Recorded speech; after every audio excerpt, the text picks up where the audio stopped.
ओके हमें जाना है। Okay okay. Okay. I miss you Mandira. मैं जानता हूँ कि Washington Mandira president.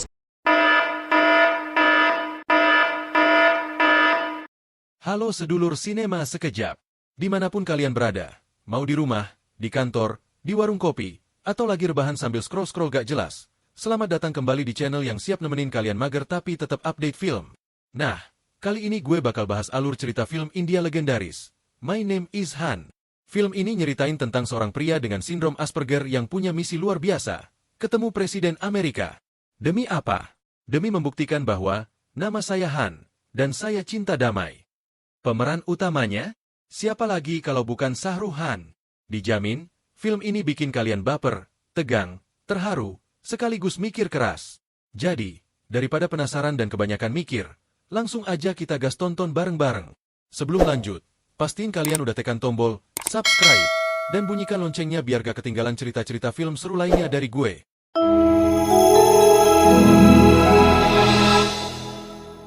Anak laki-laki itu bernama Rizwan Han. Pada tahun 1983, terjadi kerusuhan antara umat Muslim dan Hindu di India. Di sebuah gang kecil di Mumbai, tempat Rizwan tinggal, komunitas Muslim menjadi salah satu target kekerasan. Akibat kejadian itu, banyak warga Muslim di sana mengutuk umat Hindu. Rizwan kecil yang mendengar mereka berbicara, ikut meniru kata-kata kasar tersebut. Namun, ucapannya terdengar oleh ibunya. Sang ibu kemudian mengajarkan pelajaran penting kepadanya. Di dunia ini, semua manusia itu sama. Yang membedakan kita bukanlah agama, tetapi apakah kita menjadi orang baik atau orang jahat. Pelajaran ini tidak diajarkan di sekolah manapun, tetapi Rizwan akan selalu mengingatnya hingga dewasa. Di mata orang-orang, Rizwan dianggap anak yang aneh. Namun, bagi ibunya, Rizwan bukan aneh, hanya berbeda dari anak-anak lain. Para dokter tidak pernah menjelaskan mengapa Rizwan berbeda. Tapi, seorang ibu selalu punya cara sendiri untuk memahami anaknya. Di sekolah, Rizwan sering dibuli oleh teman-temannya karena kondisinya. Namun, kekurangannya tidak membuatnya bodoh. Justru dia adalah anak yang sangat cerdas.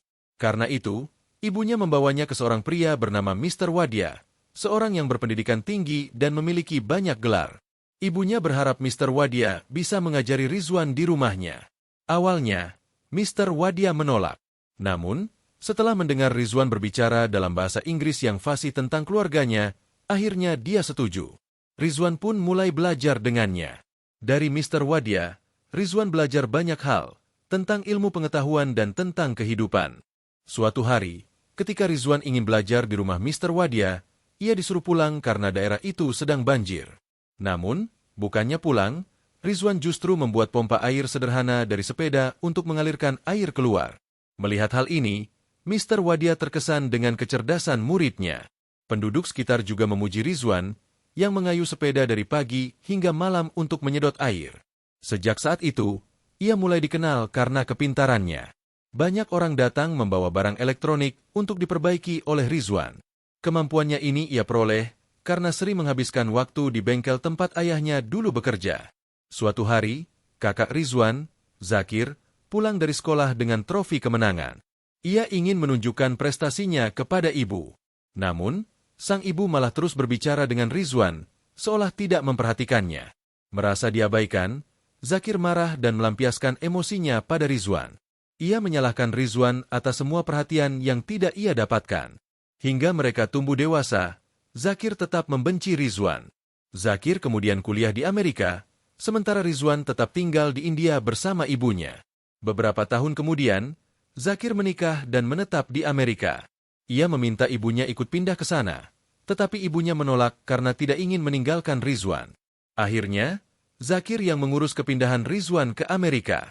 Namun sebelum mereka bisa pindah, ibunya meninggal dunia karena penyakit jantung.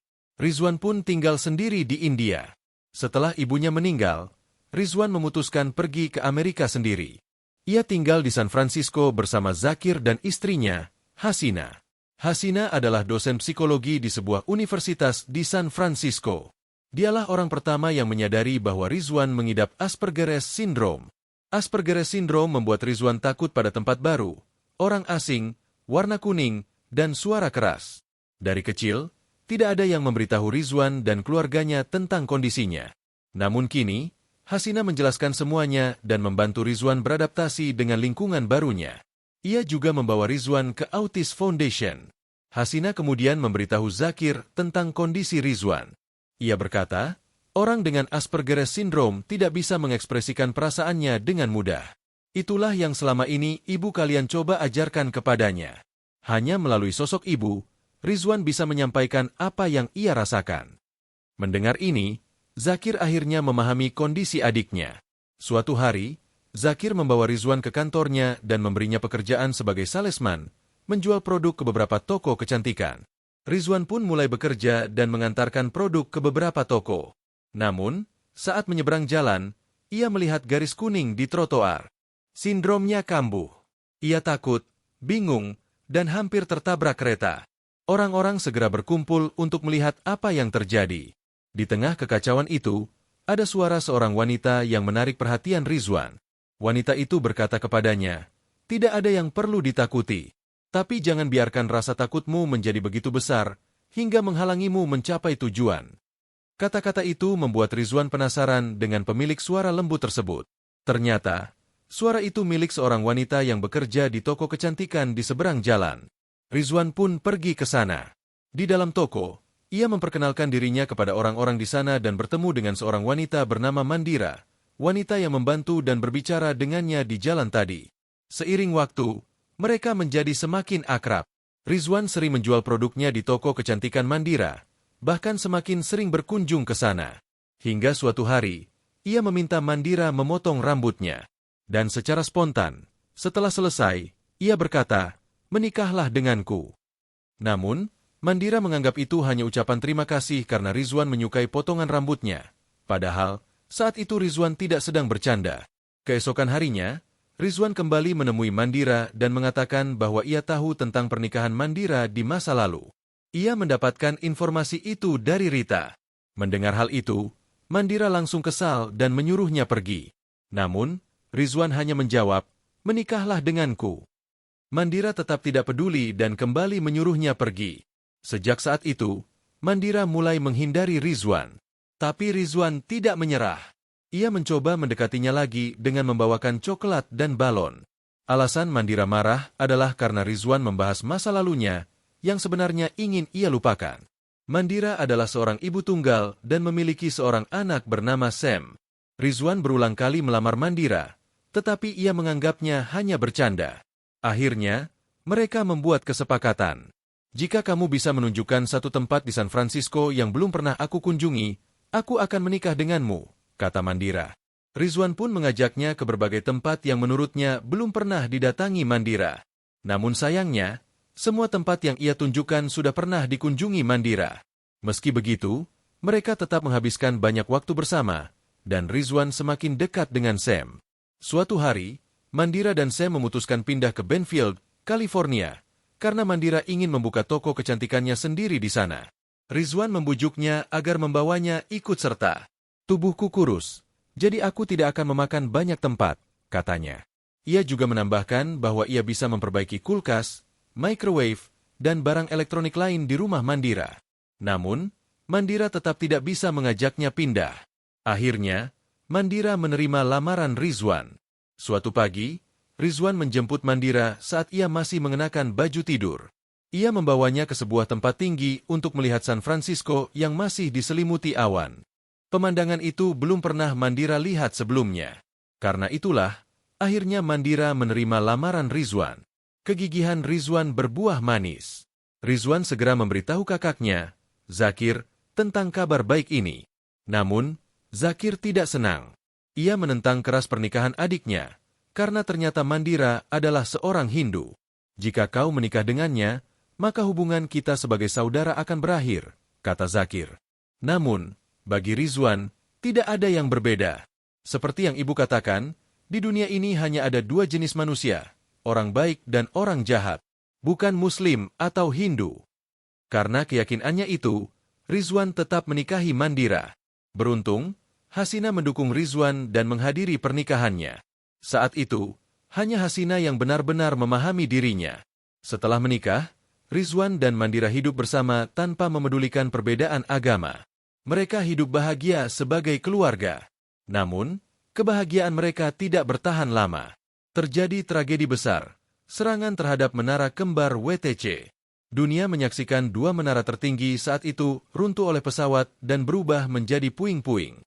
Pemerintah Amerika menyalahkan umat Muslim atas serangan itu. Mereka menganggap tragedi itu adalah rencana yang dilakukan oleh kelompok pemberontak Muslim. Akibatnya, gelombang kebencian terhadap Muslim meningkat di Amerika. Di beberapa tempat, terjadi serangan terhadap warga Muslim. Banyak tokoh Muslim dijarah, orang-orang dibunuh, dan banyak Muslim dibuli hingga mereka terpaksa mengubah nama mereka agar tidak terlihat sebagai Muslim. Saat itu, Islam dan umat Muslim dipandang sebagai sesuatu yang buruk di Amerika. Bahkan di sekolah-sekolah, Islam diajarkan sebagai agama yang kejam, yang disebut mengajarkan pembunuhan dan jihad atas nama Tuhan. Sam, yang memiliki ayah seorang Muslim, menjadi korban perundungan di sekolah. Namun, ia tidak ingin membuat ibunya khawatir. Karena itu, ia menyembunyikan hal tersebut dari Mandira. Di sisi lain, Hasina juga mengalami perlakuan rasis di tempat kerjanya. Zakir lalu menyarankan agar Hasina melepas hijabnya, karena keadaan di luar sangat berbahaya bagi Muslim, terutama perempuan. Mendengar perlakuan buruk yang dialami Hasina, Mandira dan Rizwan datang ke rumah Zakir. Namun, karena pertengkaran mereka sebelumnya, Rizwan memilih menunggu di luar.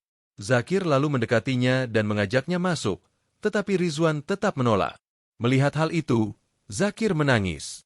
Mendengar tangisan kakaknya, Rizwan langsung memeluk dan menghiburnya. Kehilangan yang tak terduga. Hari-hari berlalu, Mandira akhirnya mendapatkan pekerjaan baru yang mau menerimanya sebagai istri seorang Muslim. Namun, kebahagiaan mereka tidak berlangsung lama. Tetangga mereka, Mark, suami dari sahabat Mandira yang bernama Sarah, harus pergi ke Afghanistan untuk meliput berita perang. Namun sayangnya, ia meninggal di sana. Saat hari pemakamannya tiba, Sam datang menemui Rese, anak Mark yang juga merupakan sahabatnya. Namun, Rese mengabaikannya dan menatapnya dengan dingin. Mungkin, Rese menganggap kematian ayahnya disebabkan oleh Muslim. Pada saat itu, banyak orang tak bersalah menjadi korban, dan kebencian terhadap Muslim semakin meningkat. Dampaknya langsung terasa pada kehidupan Rizwan, Mandira, dan Sam. Rese tidak berbicara dengan Sam selama beberapa hari. Akhirnya, Sam mendatanginya di lapangan bola untuk berbicara. Di sana, mereka bertengkar. Lalu, datanglah sekelompok anak nakal yang akhirnya memukuli Sam. Rese tidak berniat menyakitinya. Bahkan ia sempat berusaha menghentikan mereka. Namun, Sam pingsan dan akhirnya dibawa ke rumah sakit. Sayangnya, nyawanya tidak tertolong. Sam meninggal akibat pukulan dan tendangan brutal yang ia terima. Sam hanyalah seorang anak kecil, salah satu korban kekerasan akibat rasisme. Kemarahan dan kesedihan Mandira. Mandira tidak bisa menerima kenyataan bahwa putranya telah meninggal. Menurut Inspektur Gracia, kematian Sam mungkin merupakan serangan personal sekaligus rasial. Dia seorang Muslim, mungkin itulah sebabnya dia dibunuh, kata Inspektur. Mandira lalu pergi ke lapangan bola tempat putranya kehilangan nyawa. Di sana, ia meluapkan emosi dan kesedihannya kepada Rizwan yang datang menyusulnya. Dengan penuh amarah, Mandira menyesali keputusannya menikahi Rizwan. Aku menyesal menikah denganmu yang seorang Muslim. Aku menyesal harus mengubah nama kami. Semua ini terjadi pada Sam karena kita, teriaknya dengan histeris. Ia tidak bisa lagi menahan kesedihannya dan memutuskan untuk meninggalkan Rizwan. Namun, Rizwan berkata, "Ini rumahmu. Kenapa kau yang harus pergi? Aku saja yang pergi." Lalu, dengan polos ia bertanya, "Tapi, kapan aku boleh kembali?" Pertanyaan itu semakin membuat Mandira emosi. Dengan marah, ia berkata, "Di kota ini ada 30.000 orang, dan semuanya membencimu. Kalau kau ingin kembali, pergi dan katakan pada mereka bahwa kau bukan seorang pemberontak. Katakan pada semua orang, sampai ke presiden sekalipun. Katakan bahwa namamu Han, dan kau bukan pemberontak. Biar presiden sendiri yang mengatakan kepada dunia bahwa Sam bukan anak pemberontak, dan ayahnya bukan pemberontak." Mandira memang mengucapkan sesuatu yang mustahil dilakukan. Namun, kata-kata itu keluar karena emosi yang luar biasa. Tetapi bagi Rizwan, itu bukan hal mustahil. Ia mencintai Mandira. Dalam pikirannya, jika ia berhasil bertemu presiden dan menyampaikan pesannya, maka ia bisa kembali kepada Mandira. Dengan tekad bulat, Rizwan meninggalkan rumah. Ia mengenakan sepatu milik Sam yang pernah ia belikan. Perjalanannya untuk bertemu Presiden Amerika Serikat pun dimulai. Keesokan harinya, ia berencana terbang ke Washington DC untuk menemui presiden. Namun, di bandara, Rizwan yang memiliki perilaku berbeda dianggap mencurigakan. Ia pun diperiksa oleh petugas keamanan. Setelah mengetahui bahwa Rizwan mengidap autisme, mereka akhirnya melepaskannya. Namun, pemeriksaan itu memakan waktu lama hingga Rizwan ketinggalan pesawatnya. Karena uangnya tidak cukup untuk membeli tiket baru, ia memutuskan untuk melanjutkan perjalanan dengan bus. Setelah beberapa jam perjalanan, ia turun di sebuah kota kecil dan menginap di sebuah motel untuk beristirahat sebelum melanjutkan perjalanannya. Saat ia berbincang dengan pemilik motel, tiba-tiba seorang asing melempar batu ke jendela kaca. Pemilik motel langsung mengambil senjatanya dan keluar untuk melihat apa yang terjadi. Mendengar suara tembakan, Rizwan langsung panik. Pemilik motel mengeluh. Semua ini terjadi karena Muslim jahat yang dulu meledakkan gedung WTC. Ia bahkan berkata akan memasang tanda larangan bagi Muslim untuk masuk ke motelnya. Mendengar itu, Rizwan memutuskan pergi. Baginya, tidak pantas tinggal di tempat yang membenci kepercayaannya. Namun, saat melihat Rizwan pergi, pemilik motel mencoba menahannya agar tidak kehilangan pelanggan. Ia pun bertanya, "Siapa namamu?" Dengan tegas, Rizwan menjawab, "Namaku Han, dan aku bukan pemberontak." Mendengar itu, pemilik motel hanya terdiam. Rizwan melanjutkan perjalanan menuju Santa Fe, New Mexico. Namun, ia harus turun dari bus di tengah perjalanan karena kehabisan uang. Dengan keahliannya, ia membuka jasa perbaikan barang elektronik untuk mendapatkan uang agar bisa terus melanjutkan perjalanan. Sementara itu, di Benfield, Mandira terus mencari keadilan atas kematian Sam. Hasina datang menemuinya dan berkata, "Apa yang kau katakan kepada Rizwan waktu itu hanyalah luapan emosi dan kesedihan karena kehilangan Sam. Aku tahu kau masih mencintainya." Namun, Mandira menjawab, "Aku tidak bisa menjadi istri Rizwan saat ini. Aku harus membenci dia untuk menang dan memperjuangkan Sam. Karena cinta hanya akan membuatku lemah." Rizwan kembali melanjutkan perjalanan dengan naik bus. Di dalam bus, ia bertemu sepasang suami istri Muslim yang menawarkan makanan kepadanya. Saat mereka turun untuk istirahat, mereka bertanya, "Siapa namamu dan kemana kau akan pergi?" Namun, bus mereka hampir berangkat. Jadi Rizwan hanya menjawab, "Namaku Rizwan, dan aku ingin berdoa." Mereka menasihatinya, "Jika ingin berdoa, sebaiknya lihat dulu keadaan sekitar. Perhatikan orang-orang dan tempatnya." Namun, Rizwan menjawab dengan tenang, "Doa tidak bergantung pada tempat atau orang lain, tapi pada iman." Tanpa peduli siapa yang melihatnya, ia tetap berdoa. Setelah naik dan turun dari beberapa bus, ia akhirnya tiba di Wilhelmina, Georgia. Di sana, ia menolong seorang anak yang terluka bernama Joel. Ia juga bertemu dengan Mama Jenny, seorang wanita baik hati yang tegas dan sedikit gemuk. Mama Jenny memberinya tempat tinggal dan makanan, bahkan memberikan pakaian untuknya. Mereka berbagi cerita tentang anak-anak mereka yang telah meninggal di Wilhelmina. Suatu hari, Rizwan menemani Mama Jenny dan Joel ke gereja untuk menghadiri upacara penghormatan bagi tentara yang gugur di Irak. Di sana, ia menambahkan foto Sam di antara foto-foto mereka yang telah tiada. Bagi mereka, mengenang orang yang telah pergi bisa membuat mereka lebih dekat satu sama lain. Di depan semua orang, Rizwan berbicara tentang Sam. Sementara itu, di Benfield, Mandira tetap berjuang untuk mencari keadilan bagi Sam. Ia pergi ke lapangan tempat Sam dipukuli, membawa poster bergambar Sam dengan tulisan 6 bulan tanpa keadilan. Rese melihatnya, tetapi ia masih takut untuk melakukan apapun. Karena tidak ada kemajuan dalam penyelidikan, polisi akhirnya memutuskan menutup kasus Sam. "Kasus ini tidak memiliki jawaban," kata polisi. Mendengar itu, Mandira tidak terima. "Kalau kalian tidak bisa menemukan jawabannya, aku akan menemukannya sendiri," katanya dengan penuh tekad. Ia mulai membagikan pamflet ke berbagai tempat. Rese kembali melihatnya, tetapi ia masih tidak berani melakukan apapun. Sementara itu, Rizwan akhirnya tiba di Los Angeles. 3 hari lagi, ia akan bertemu presiden di sebuah kampus. Saat berdoa di masjid, ia mendengar seorang dokter berbicara kepada jamaah. Namun, perkataan dokter itu berisi hasutan untuk melakukan tindakan terorisme.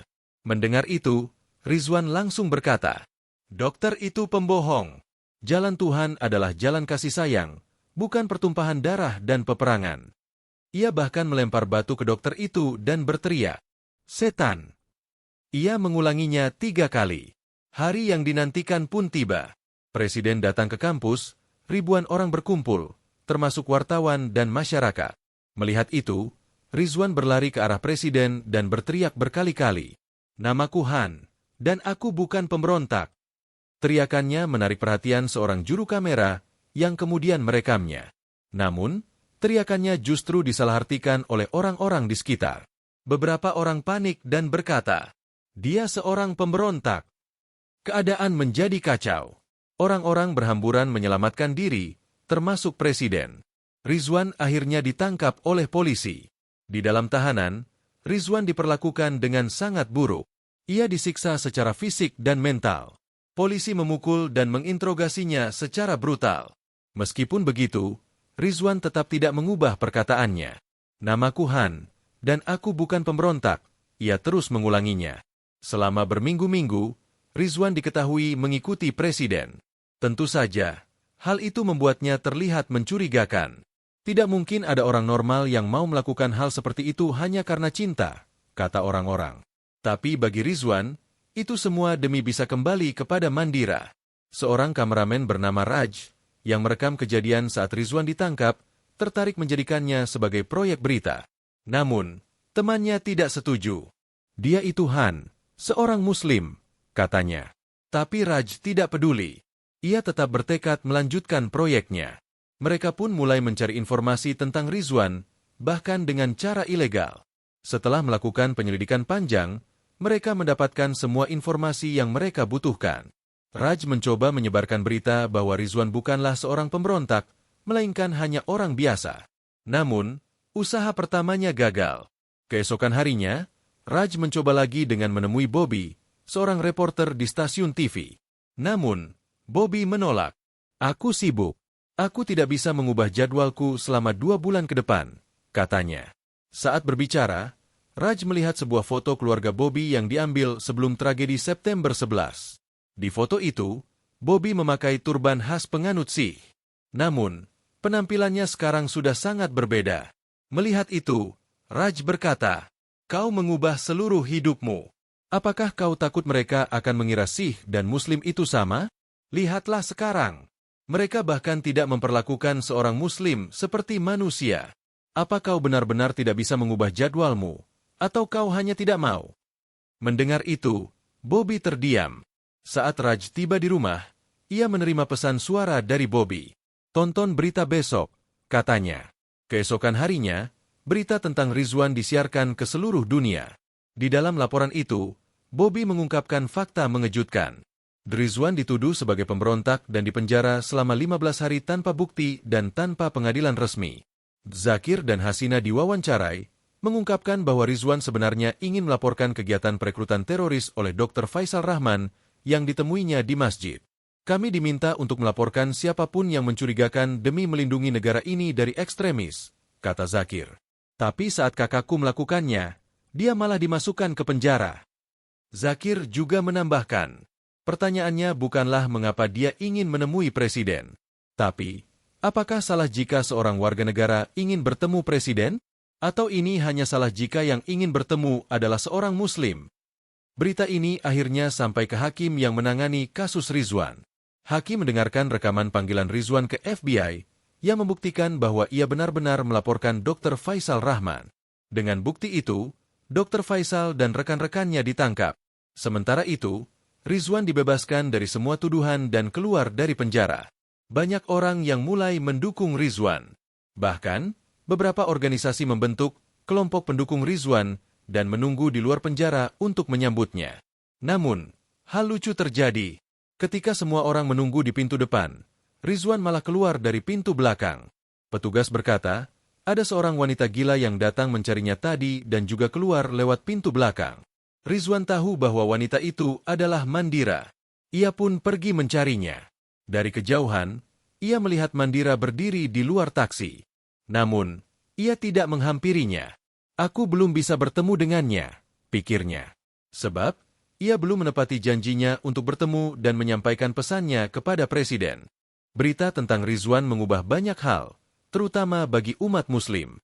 Mereka menjadi lebih percaya diri dengan identitas mereka. Pemilik toko elektronik yang sering diintimidasi akhirnya berani berbicara.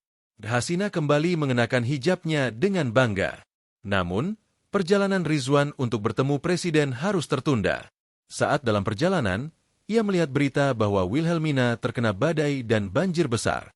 Ia khawatir dengan Mama Jenny dan Joel. Tanpa ragu, ia memutuskan untuk pergi ke sana. Namun, saat tiba, ia melihat semuanya sudah hancur akibat badai. Akhirnya, Rizwan bertemu dengan Mama Jenny dan Joel. Saat itu, Wilhelmina masih tergenang air dan hujan terus turun deras. Gereja tempat mereka berlindung hampir runtuh karena angin kencang. Sementara itu, Zakir memberitahu Raj tentang keberadaan Rizwan. Mereka pun memutuskan pergi ke Wilhelmina bersama Bobby dan rekan-rekan mereka.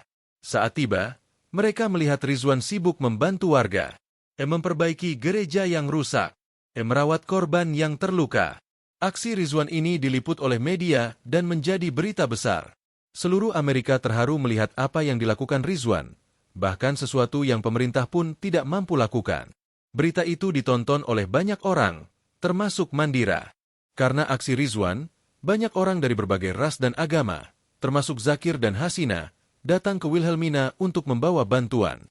Mereka ingin membantu membangkitkan semangat para korban badai yang sedang mengalami keterpurukan. Kisah Rizwan menginspirasi dan menggugah seluruh Amerika. Dalam telekonferensi, Rizwan ditanya, "Mengapa Anda ingin bertemu Presiden?" Rizwan menjawab, "Karena istriku yang menyuruhku." Lalu, ia menceritakan tentang Sam dan kejadian yang menimpanya. Saat melihat berita, Rese akhirnya mengungkapkan kejadian sebenarnya kepada Mandira. Pelaku kekerasan terhadap Sam akhirnya ditangkap, termasuk Rese sendiri. Mandira yang sudah lama mencari keadilan untuk anaknya, akhirnya bisa ikhlas melepaskan kepergian Sam. Setelah itu, ia memutuskan pergi ke Wilhelmina untuk mencari Rizwan. Saat malam tiba, Rizwan hendak melanjutkan perjalanannya untuk menemui Presiden. Namun, Mandira datang menemuinya. Ia berjalan ke arahnya, tetapi belum sempat berkata apapun. Tiba-tiba, seorang pria datang dan menikamnya. Pelakunya adalah anak buah Dr. Faisal Rahman, yang marah karena Rizwan membongkar kegiatan mereka melalui berita di TV. Rizwan segera dilarikan ke rumah sakit dalam kondisi terluka parah. Di saat yang sama, Amerika baru saja memilih presiden baru. Setelah beberapa waktu, Rizwan akhirnya pulih dan diperbolehkan keluar dari rumah sakit. Namun, ia tidak mau pulang dulu. Ia berkata, "Aku belum bisa pulang karena belum bertemu presiden." Saat ia dan keluarganya tiba di lokasi pidato kenegaraan presiden, mereka mendapat kabar bahwa presiden sudah pergi. Bukan hanya Rizwan, para pendukungnya juga kecewa. Namun, kekecewaan itu tidak berlangsung lama. Sebab, presiden yang baru terpilih ingin bertemu dengan Rizwan. Tim Secret Service segera mengawal presiden kembali ke lokasi. Gerbang keamanan dibuka, dan Rizwan diundang untuk maju dan bertemu langsung dengan presiden. Sebelum Rizwan menyampaikan pesannya, presiden sudah tahu segalanya. Ia berkata, "Aku tahu, kau adalah Han, dan kau bukan seorang pemberontak." Mendengar itu, Rizwan mengambil foto Sam dari sakunya dan berkata, "Ini anakku, dan dia juga bukan pemberontak." Presiden mengungkapkan belasungkawa kepada Mandira. Lalu, ia melanjutkan pidatonya. Rizwan Han adalah seseorang yang tidak pernah mengingkari janjinya. Dan dia telah menepati janjinya kepada istrinya, meskipun butuh waktu lama dan perjalanan yang panjang. Dari film ini, kita belajar pelajaran berharga. Sebagai sesama manusia, kita semua sama di mata Tuhan. Perbedaan suku, ras, dan agama seharusnya membuat dunia lebih berwarna, bukan menjadi alasan untuk membenci. Keyakinan yang kita pegang bukan hanya sekadar identitas, tetapi cerminan dari siapa diri kita. Seperti yang dilakukan Rizwan. Jangan biarkan kesalahan segelintir orang membuat seluruh umat beragama menanggung akibatnya. Kita tidak perlu pergi ke presiden untuk menyatakan bahwa kita bukan pemberontak. Cukup tunjukkan akhlak yang baik kepada lingkungan dan orang-orang di sekitar kita. Semoga film ini menginspirasi kita untuk terus berbuat baik. Terima kasih sudah menonton.